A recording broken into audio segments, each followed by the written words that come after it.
आई थी, इस महिला की बात सरकार तक पहुंचाने के लिए आई थी, लेकिन ये मैडम, इनको पता नहीं क्या दिक्कत है, पता नहीं मैडम को प्रॉब्लम क्या है। ऐसे आप, मुझे समझ में नहीं आ रही कि इनको प्रॉब्लम क्या है। मैं उस महिला से बात कर रही हूँ, उस महिला की आवाज सरकार तक। रुक जाइए मैडम, आप ये मत करिए, मैं आपको हाथ नहीं लगा रही हूँ, आपका सम्मान कर रही हूँ, तो आप ऐसे नहीं कर सकती। ये क्या तरीका है आपका? जंगल राज चल रहा है क्या?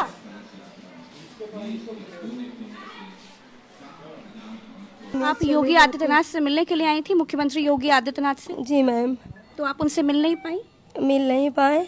आप धरने पर बैठी हुई थी दारुल शफा पे? दारू सभा पे मैं 3 अक्टूबर को आई थी, 3 अक्टूबर से धरने पर बैठी थी 5 अक्टूबर तक। आपके साथ बलात्कार कितनी तारीख को हुआ? 5 अक्टूबर को रात के। आप 3 अक्टूबर को आई, 5 तारीख धरने पर बैठी रही मुख्यमंत्री से मिलने के लिए, और 5 अक्टूबर की रात को आपके साथ बलात्कार हो जाता है। एसपी का कहना था कि योगी के लिए क्यों पहुंच गई छोटी छोटी बातों लेके, हमारे कौशाम्बी से कोई नहीं जाता, ये क्यों गई कौशाम्बी, तो योगी हार गया है। हाँ, ब्रजेश श्रीवास्तव सिंह यशो कह रहा है कि तुम 2 बार योगी से मिली हो, अब की डायरेक्ट मोदी से मिलो तो तुम्हारा काउंटर हो जाएगा सीधे। इनके साथ दुष्कर्म की घटना हुई है। धारा 328, 376 आईपीसी के अंतर्गत दर्ज किया गया। झलकारी बाई अस्पताल में हूँ और वहाँ पर एक महिला से मिलने आई हूँ। ये महिला, इसका नाम पांडे है। कुछ दिन पहले इस महिला से मैंने बात की थी अपने इंटरव्यू में। ये महिला मुख्यमंत्री योगी आदित्यनाथ से लखनऊ मिलने के लिए आई थी, और सबसे दुख की बात यह है कि ये महिला धरने पर बैठी थी अपनी एक मांग को लेकर, मुख्यमंत्री योगी आदित्यनाथ को मिलने के लिए, सिर्फ और सिर्फ अपनी बात सरकार तक पहुंचाने के लिए ये महिला धरने पर बैठी हुई थी, और इस महिला के साथ बलात्कार हो गया है। जिस दिन ये महिला अपनी बात सरकार तक पहुंचाने के लिए मुझे इंटरव्यू देती है, उसी दिन की रात इस महिला की बात सरकार तक पहुंच पाती, उसके पहले ही इस महिला का बलात्कार हो गया। बताओ कि मैं तुम्हारा इंटरव्यू लेने के लिए आई थी। हाँ आई थी मैम। आप आई थी। हाँ। इसके बाद मैं वहीं बैठी थी। हाँ। दारू सभा में। दारू सभा के बाद मैं 5 अक्टूबर को मैं अपना शाम के बयान दे, कुछ और मीडिया वाले के सामने बयान देने के बाद दो लड़का आए और कह रहे थे कि चलो मुख्यमंत्री तो नहीं मिलेंगे, लेकिन हम तुम्हें डीजीपी सर से मिलवाएंगे, तुम्हारा पूरा काम करवाएंगे, यहाँ न तुम्हें रहने का ठिकाना न खाने का ठिकाना, चलो आज कहाँ रहोगी। हम कहें कि हम स्टेशन में सो जाएंगे, बाकी बाइट दे के। आप योगी आदित्यनाथ से मिलने के लिए आई थी, मुख्यमंत्री योगी आदित्यनाथ से? जी मैम। तो आप उनसे मिल नहीं पाई? मिल नहीं पाए। आप धरने पर बैठी हुई थी दारुल शफा पे? दारू सभा पे मैं 3 अक्टूबर को आई थी, 3 अक्टूबर से धरने पर बैठी थी 5 अक्टूबर तक। फिर इसके बाद वो लड़का मुझे ले गया। आपके साथ बलात्कार कितनी तारीख को हुआ? 5 अक्टूबर को रात के।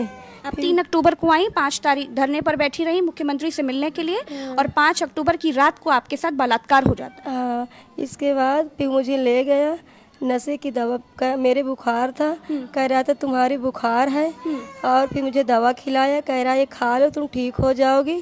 दवा खिला के मुझे टेम्पो में बैठाया, फिर ले गया होटल में। होटल का मुझे नाम भी नहीं पता था। फिर इसके बाद सारी रात मेरे साथ जो किया, मुझे कुछ भी इसके बारे में नहीं पता। फिर जब मैं सुबह उठी तो मेरे सारे कपड़े बाहर पड़े थे और मैं एकदम ऐसे पड़ी थी। फिर मैं जब उठी तो मैं उससे बोली कि ये बताओ तुम्हें ये सब करने की कौन कहा, मैं वैसे भी इतनी पीड़ित थी, तुम लोग मेरी इज्जत। और कितने लोग थे? एक लड़का था और मुझे नहीं पता था, ये सिर्फ एक लड़का दिखाई दिया है मेरे पास। फिर इसके बाद वो कहा कि मैं अभी पिस्तौल नहीं लाया हूँ, अगर तुम किसी की बात को बताओगी, पता चला तो तुम्हें मैं जान से मार के यहीं दफना दूंगा, किसी को तुम्हें पता भी नहीं चलेगा। क्या तुम उन लोगों को पहले से जानती थी? नहीं, कभी नहीं इनसे मिली। उनकी शक्ल जानती हो? शकल उसी दिन देखी हूँ। फिर इसके बाद वो मुझे छोड़ दिए थे यहाँ हजरतगंज के आगे चौराहे में, छोड़ के वो दूसरे टेम्पू से, मैं दूसरे टेम्पू से चली आई।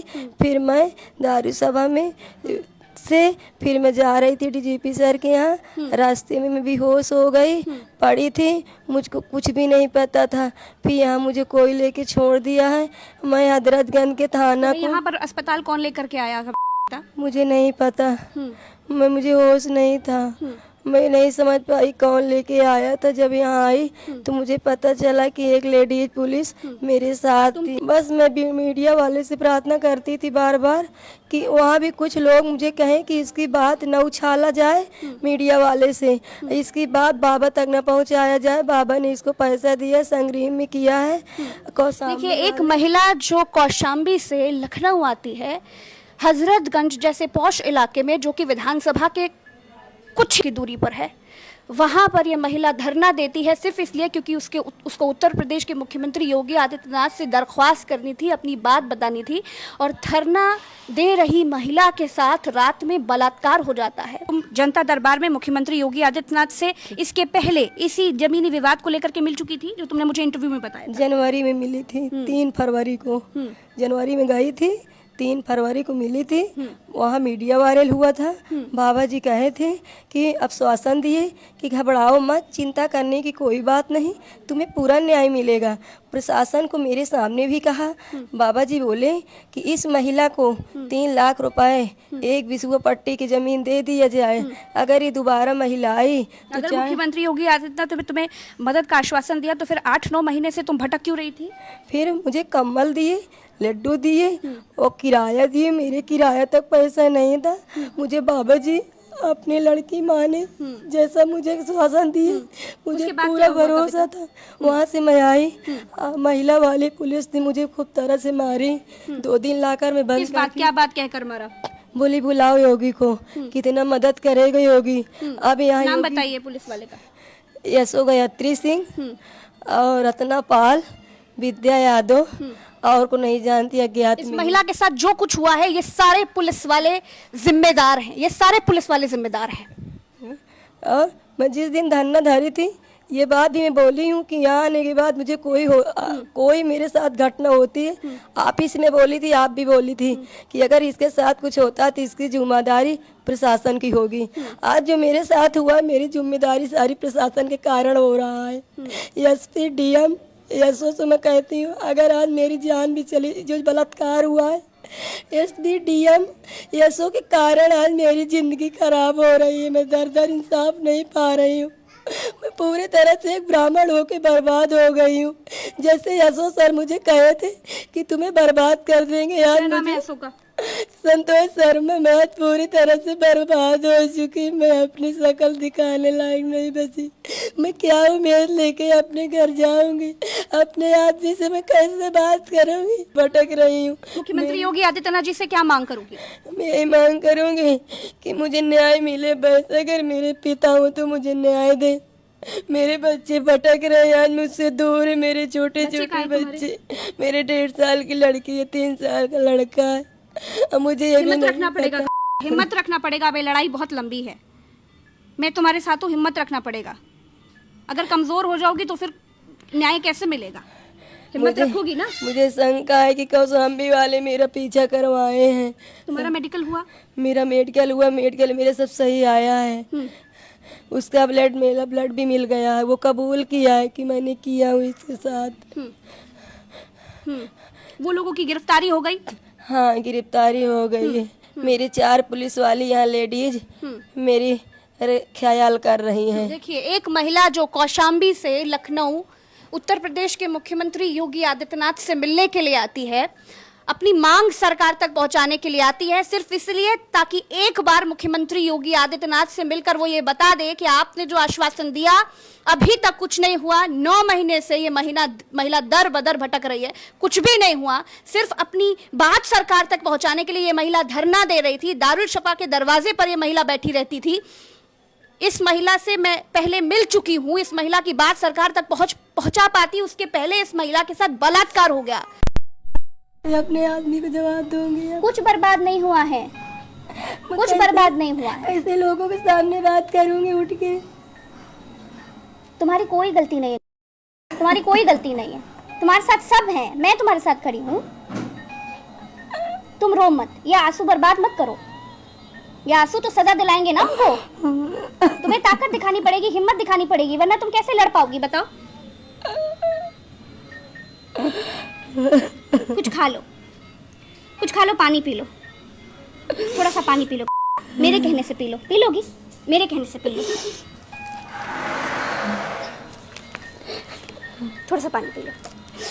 उठ सकती हो? ब्लीडिंग बहुत जाती है। रुको, हम पिलाते हैं। ऐसे ऐसे करो, ऐसे करो और पी लो, धीरे धीरे पी लो।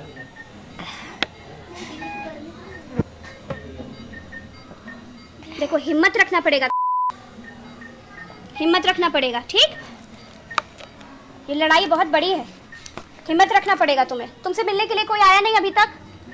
ये बताओ, कोई मिलने नहीं आया तुम्हारे पास तुमसे? तुम्हारे परिवार के कोई लोग हैं? भाई आए हैं। भाई कहाँ हैं तुम्हारे? भाई आए हैं, एसपी सर बुलाए, उनके पास गए हैं। हस्बैंड आए थे, उनको भाई ने कह दिए हैं कि जाओ बच्चों को देखो, नहीं बच्चों को देखने वाला कोई नहीं है। तो चले गए बच्चों के पास। वो मना कर रहे थे बाबा जी किसी से न मिलो, लेकिन मैं अपने जिद में थी। मैं जब से मिली मुख्यमंत्री जी से तब से मैं बहुत परेशान हो गई।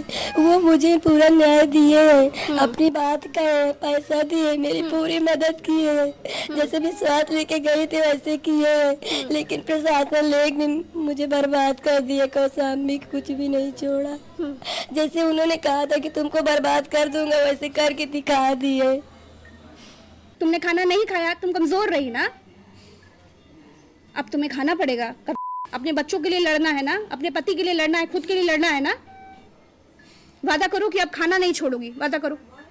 नहीं नहीं नहीं, ये गलत बात है, ऐसे नहीं हो पाएगा। नहीं तो ये नहीं हो पाएगा, ऐसे नहीं हो पाएगा, ऐसे लड़ाई नहीं लड़ पाओगी, ऐसे नहीं लड़ पाओगी।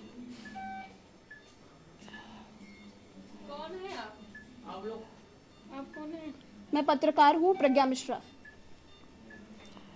मैं इस महिला से बात कर रही हूँ, मुख्यमंत्री योगी आदित्यनाथ तक इस महिला की बात पहुँचा रही हूँ। मैडम, आप मुझे अपना काम कर लेने दीजिए। कोई